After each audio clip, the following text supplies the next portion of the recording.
Mishnah learning today is sponsored by David and Judy Marwick in memory of my father on the occasion of his 43rd yahrzeit, Harav Simcha ben Yitzchak Kalman. To sponsor a day of learning, go to mishnah.co/support or send me an email. We're on Baba Batra, Perik Yud Mishnah, Daled, fourth Mishnah, and the 10th and final chapter of Masechet Baba Batra.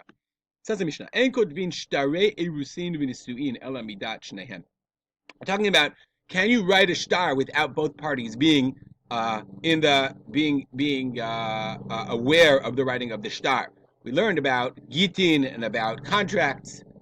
Now we're talking about marriage contracts. Shtar erusin. Remember that they're in today we have two things called erusin and nisuin. We do erusin and nisuin are right during the chuppah. We do the hariyat mekudesha leaves the erusin, and the nisuin is we do the nisuin, which is sort of the the shever brachot. But they would have a shtar separate for each one. Nowadays, shtar erusin we call it tanayim. Tanayim really are essentially meaningless. But when they have some people in Israel, they do it. Like when they have an actual contract of shtar erusin that these parties agreed to get married, and this one's going to give this much amount of money, that was going to give that amount of money. So in ancient times, when it was really they would start preparing for the building of the house, they would make a contract called the shtar erusin, a contract for erusin. And shtar nisuin is a ketubah. You can't write these things elamidat shnehem without the knowledge of both parties. The chatan pays for the contract. En kotvin shtari arisut v'kablanut. But if you have arisut and kablanut, remember are kinds of sharecropping, and aris is a sharecropper. Let's look at the bar tanura.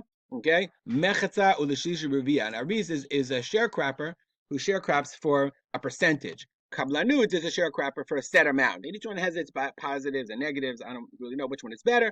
But arisut and kablanut, you don't write those elamidat shnehem because you have to have a contract.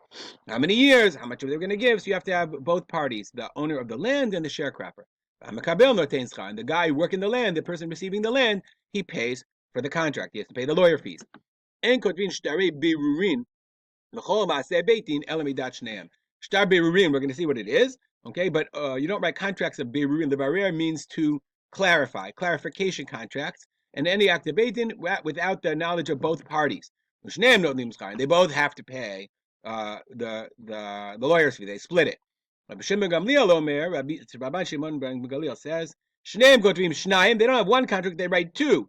Each one gets his own copy. Each one wants his own.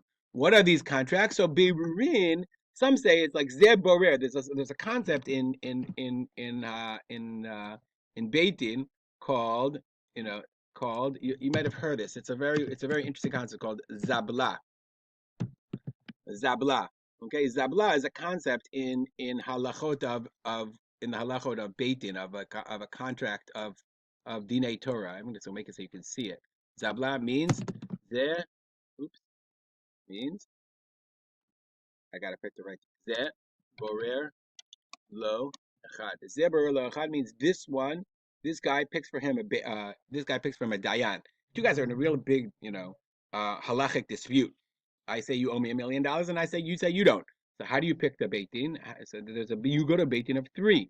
So we say zabla, zebor lo echad. This guy picks one. Zebor lo echad. We're going to see this in the next masechta. This guy picks one. Each guy picks one judge. Each guy picks his own judge, and then those two judges pick a third judge. That's called zabla. So that's a shtar berurin levarer. So some say shtarei berurin is the shtar where they decide who the dayanim are going to be. Okay, but the Bar Tanura says no, it's not that. The one second, shtar berurin. That's what zer borer lo echad zabla shiadun lo v'zer borer lo echad. So they write it. Okay, but he says kotvim michtav. They write ploni berer dayan ploni v'ta'anotav kach v'kach. It's not just that he says who he wants his dayan to be, but what his claims are. They don't want him to go back and give the same ta'ana again. We heard you. Okay, now the judges have to decide. So it's not only berur, but also the ta'ana, according to the Bar Tanura. We'll stop here and dedicate our learning to memory of my father, Harav Simcha ben Yitzchak Kalman. Have a great day.